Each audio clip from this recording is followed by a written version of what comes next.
जयप्रकाश अपनी पत्नी रेखा और बेटी सुमन के साथ रहता था। जयप्रकाश का गांव में बहुत सम्मान था। सब गांव वाले उसकी बात मानते थे। उसके सामने बोलने की किसी की हिम्मत नहीं होती थी। एक दिन रेखा अपनी बेटी सुमन से कहती है, बेटी, तू शादी क्यों नहीं करना चाहती है? तेरे पिताजी तेरे लिए कितना परेशान रहते हैं और एक तू है जो शादी करने के लिए तैयार ही नहीं है। आखिर क्या वजह है इसकी? सुमन कहती है, माँ, अगर तुम इतना कह रही हो तो मैं शादी कर लूँगी, लेकिन मेरी एक शर्त है। मैं शादी उसी लड़के से करूँगी जो मेरी हर बात मानेगा। अगर ऐसा कोई लड़का है तो मैं उससे खुशी खुशी शादी कर लूँगी। रेखा कहती है, अब ऐसा लड़का मैं कहाँ से ढूंढ कर लाऊं तेरे लिए? मेरी बेटी, एक बात हमेशा ध्यान रखना, पत्नी को पति की हर बात माननी चाहिए। और एक तू है, उल्टा रिवाज चला रही है। कोई सुनेगा तो क्या कहेगा कि पत्नी पति पर हुक्म चलाती है और पति चुपचाप उसकी बात मान लेता है। सुमन जवाब देती है, देखो माँ, अगर तुम मेरी शर्त नहीं मानोगी तो मैं कभी शादी नहीं करूँगी, चाहे कुछ भी हो जाए। अगले ही दिन कमलेश अपनी माता के पास गया और कहने लगा, माँ, मैं जयप्रकाश की बेटी सुमन से शादी करना चाहता हूँ। उसकी माँ बोली, क्या हो गया है बेटा तुझे? हमारे पास इतनी सारी जमीन है। अगर तू खेती का काम नहीं सीखेगा तो फिर जमीन पर खेती कैसे करेगा? अगर तू चाहता है कि तुझसे मेहनत नहीं होगी तो मेहनत मत कर, लेकिन खेतों पर जाकर मजदूरों को ही देख लिया कर कि मजदूर सही से काम कर रहे हैं या नहीं, या समय ही पास कर रहे हैं। अब मैं अकेले कौन-कौन सा काम देखूं? उसके पिता बोले, तुम सही कहती हो, लेकिन अभी वो नासमझ है। अगर हम इसका विवाह करा देंगे तो ये खुद ही काम करने की सोचेगा और इसका ये आलसीपन दूर हो जाएगा। कहने को तुम बिल्कुल सही कह रहे हो।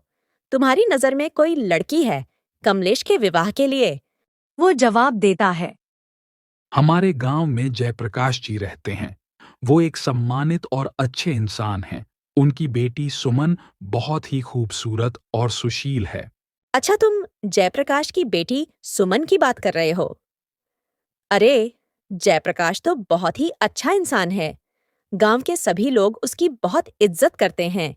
हम कल ही जयप्रकाश के घर चलेंगे, कमलेश के रिश्ते के लिए। तुम तैयारी शुरू कर दो। अगले दिन उदयभानु और उसकी पत्नी जयप्रकाश के घर पहुंच जाते हैं। अरे जमींदार साहब, कैसे आना हुआ? सब खैरियत तो है ना? हाँ जयप्रकाश जी, सब ठीक है। दरअसल हम यहाँ पर तुम्हारी बेटी सुमन का हाथ मांगने आए हैं, अपने बेटे कमलेश के लिए। हमें पता चला है कि सुमन बहुत ही शिक्षित और समझदार है। यह तो बहुत अच्छी बात है। आपने बिल्कुल सही किया जमींदार साहब। इससे हमारी दोस्ती रिश्तेदारी में बदल जाएगी। कुछ ही दिनों में सुमन और कमलेश का विवाह हो जाता है। शादी के 2-4 दिन बाद कमलेश सुमन से कहता है, तूने अपनी माँ से कहा था ना कि तू उस लड़के से शादी करेगी जो तेरी हर बात मानेगा, लेकिन मैं कभी भी तेरी कोई बात नहीं मानूंगा। अब देखता हूं तू कैसे मुझसे अपनी बात मनवाती है। कमलेश सुमन को बुरा भला कहने लगा, यहाँ तक कि मारपीट पर भी उतर आया। सुमन बोली, मैं आपकी पत्नी हूँ और आपसे यह आशा करती हूँ कि आप मुझे पूरा सम्मान दें। हमारे रिश्ते की मजबूती और खुशहाली के लिए ये बहुत ज़रूरी है कि आप मेरे प्रति आधार व सम्मान समझदारी को रवैया अपनाएं।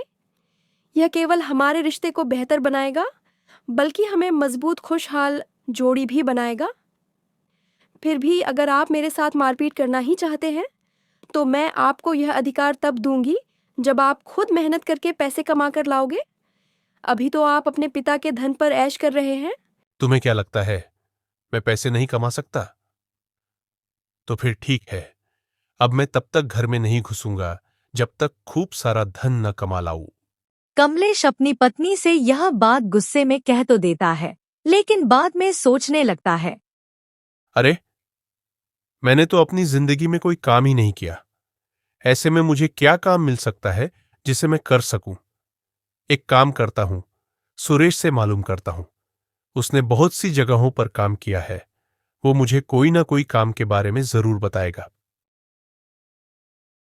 कमलेश सुरेश के घर पहुंच जाता है और कहता है, सुरेश, तुमने यार बहुत सी जगह पर काम किया है। मुझे भी कोई काम करना है। तुम्हारी नजर में कोई काम हो मेरे लिए तो बताओ। अरे कमलेश, कैसी बात कर रहा है यार? तू इतने बड़े जमींदार का बेटा है, तुझे क्या जरूरत है काम करने की? काम करने की जरूरत तो हम जैसे गरीब लोगों को है भाई। दरअसल सुरेश, मैंने किसी से शर्त लगाई है। उसका मानना है कि मैं खुद मेहनत से पैसे नहीं कमा सकता हूं। इसलिए मैंने भी उससे कह दिया है, मैं तुझे पैसे कमाकर दिखाऊंगा। देखो भाई, हम तो मेहनत मजदूरी का काम करते हैं और तुमने मजदूरी कभी की नहीं, इसलिए तुमसे यह काम हो नहीं पाएगा। तुम कोई और काम देख लो जिसमें मेहनत कम हो और पैसा ज्यादा। इतना कहकर सुरेश चला जाता है। कमलेश को सुरेश की बात पर बहुत गुस्सा आता है, लेकिन वह कर भी क्या सकता था, इसलिए चुप रहता है। अब कमलेश बगैर किसी को कुछ बताए धन कमाने की तलाश में निकल पड़ता है। वो अपने गांव से करीब 20 किलोमीटर दूर एक अमीर सेठ के पास जाता है। उस सेठ का बहुत बड़ा चावल का गोदाम होता है। सेठ जी, मैं पास वाले गांव ननपुर से आया हूं, आपके पास काम की तलाश में। अगर आप मुझे कोई काम दे देंगे तो आपकी बड़ी कृपा होगी।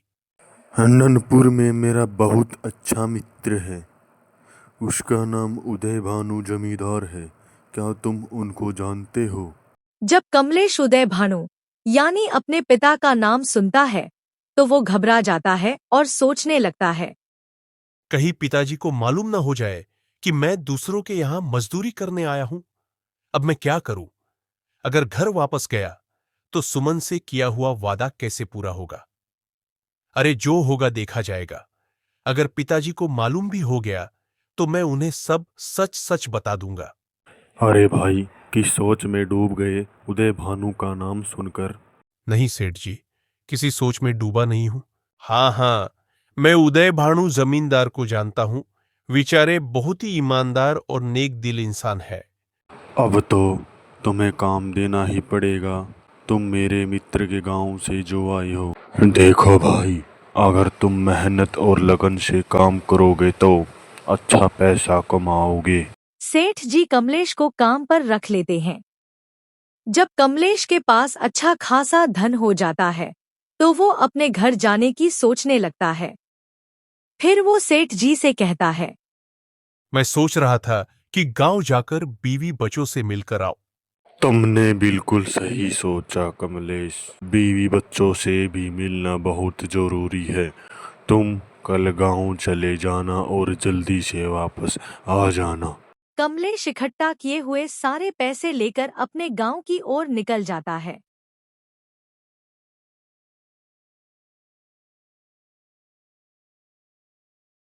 रास्ते में उसे दो ठग एक पेड़ के नीचे खाना खाते हुए मिलते हैं। वो कमलेश से कहते हैं, अरे इतनी जल्दी में कहाँ जा रहे हो? आओ आओ, हमारे साथ खाना खा लो।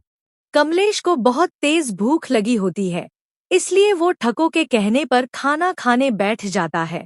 फिर एक ठग कमलेश से बोलता है, लगता है आप शहर से धन कमा कर लाए हो। हम दोनों भी शहर जा रहे हैं धन कमाने की तलाश में। सुनो, तुम्हें पता है इस रास्ते पर बहुत सारे लुटेरे और ठग रहते हैं। तुम अपना धन सावधानी से ले जाना। लेकिन मैंने तो सुना था कि ये रास्ता सुरक्षित है। इस रास्ते पर लुटेरे नहीं मिलते। अरे भाई, अब तो हर जगह लुटेरे और ठग मिल जाते हैं। अगर तुम अपने पैसे छुपाकर नहीं ले गए तो तुम्हारे लिए मुसीबत हो जाएगी। सुनो, हम भले और ईमानदार आदमी हैं, बिल्कुल तुम्हारी तरह। हम दोनों तुम्हारे धन की सुरक्षा कर सकते हैं अगर तुम चाहो तो। बाकी देखो भाई, आगे तुम्हारी मर्जी है। ये तुम क्या कह रहे हो? मुझे तो कुछ भी समझ में नहीं आ रहा। मैं तुम्हें अपना धन क्यों दूं? मैं तो सही से तुम्हें जानता भी नहीं हूं। अरे भाई, इसमें नाराज होने की क्या बात है? तुम्हारा धन है, दो या मत दो। हम तो बस तुम्हें आगाह कर रहे थे ठगों से। कमलेश सोचता है, देखने में तो ये दोनों ईमानदार लगते हैं। अगर इन्हें मेरा धन लेना ही होता तो ये मुझसे जबरदस्ती छीन भी सकते थे, लेकिन इन्होंने ऐसा कुछ नहीं किया। मुझे इनकी बात मान लेनी चाहिए। देखो भैया, मैं तुम्हें अपना धन तो नहीं दे सकता। हाँ, एक काम कर सकता हूं। अगर तुम मेरे साथ मेरे गांव तक चलोगे तो मैं तुम्हें थोड़े बहुत पैसे दे दूंगा। इस तरह मेरे धन की सुरक्षा भी हो जाएगी और तुम दोनों की कमाई भी हो जाएगी। ठीक है, हम कुछ देर बाद चलेंगे, तब तक थोड़ा आराम कर लेते हैं। तीनों पेड़ के नीचे बैठकर आराम करने लगते हैं। कुछ ही देर में कमलेश को नींद आ जाती है। दोनों ठग कमलेश का सारा धन चुरा कर ले जाते हैं। जब कमलेश की आंख खुलती है तो उसे वो दोनों ठग कहीं भी दिखाई नहीं देते। वो घबराकर अपना धन देखता है तो उसे धन भी नहीं मिलता है। इसलिए कमलेश बहुत परेशान हो जाता है। धीरे धीरे रात होने लगती है। कमलेश को दूर उजाला दिखाई देता है। वहां एक बुढ़िया का घर दिखाई देता है। कमलेश बुढ़िया के घर जाता है और बुढ़िया से कहता है, मैं शहर से धन कम कर लाया था। रास्ते में मुझे 2 आदमियों ने लूट लिया। मैं बहुत थका हुआ हूं। क्या आप मुझे अपने घर में ठहरने के लिए थोड़ी सी जगह दे सकती हैं? बुढ़िया बहुत नेक दिल की औरत थी। उसकी कोई औलाद नहीं थी। उसने कमलेश को अपने घर में रुकने की आज्ञा दे दी। बुढ़िया एक छोटी सी चाय की दुकान चलाती थी जिससे वो अपना गुजारा करती थी। कमलेश ने बुढ़िया की चाय की दुकान पर काम करना शुरू कर दिया। कुछ ही दिनों में बुढ़िया की चाय की दुकान काफी बड़ी हो गई। इससे खुश होकर उसने कमलेश को बहुत सारे पैसे दिए। बुढ़िया से पैसे लेकर कमलेश सोचने लगा, अब मेरे पास बहुत पैसे हो गए और घर से निकले भी बहुत दिन हो गए। अब पैसे लेकर घर पर जाता हूं और सुमन पर रोब जमाता हूं। कमलेश ने बुढ़िया से घर जाने की इजाजत मांगी और फिर अपने घर की ओर चल दिया। घर पहुंचकर सारा धन सुमन को दे दिया और फिर बोला, तुमने कहा था ना, जब मैं खुद की मेहनत से धन कमा कर लाऊंगा तभी मैं तुम्हारे साथ मारपीट कर सकता हूं। अब पीटने के लिए तैयार हो जाओ। देखो, मैं तुम्हारे साथ मारपीट करना नहीं चाहता, लेकिन तुम्हारा घमंड तोड़ना है, इसलिए मैंने तुम्हारे साथ मारपीट करनी होगी। स्त्री को पीटना बहुत बड़ा पाप है। मैं तुम्हारी जीवन साथी हूँ। हम दोनों ने एक दूसरे साथ जीवन बिताने की कसम खाई है। मैं तुम्हारा हर मुश्किल समय में साथ दूंगी। अगर फिर भी तुम मुझे पीटना चाहते हो तो घर के अंदर मारपीट करने का कोई फायदा नहीं है, क्योंकि किसी को पता भी नहीं चल पाएगा कि कमलेश ने अपनी पत्नी को पिटा है। गांव वालों को भी तो पता होना चाहिए कि तुम इतना सारा धन कमा कर लाए हो, इसलिए अपनी पत्नी को पीटना चाहते हो। बहुत दूर से चलकर आए हो। कल सुबह सारे गांव वालों को बुलाकर मुझे उनके सामने पीटना। कमलेश अपनी पत्नी सुमन की बात को मान लेता है। अगली सुबह सभी गांव वालों को इकट्ठा करता है। जैसे ही कमलेश अपनी पत्नी को पीटने के आगे बढ़ता है, उतने में ही कमलेश के पिता वहां पर आ जाते हैं। बदतमीज नालायक, यह क्या कर रहा है? एक स्त्री पर हाथ उठा रहा है।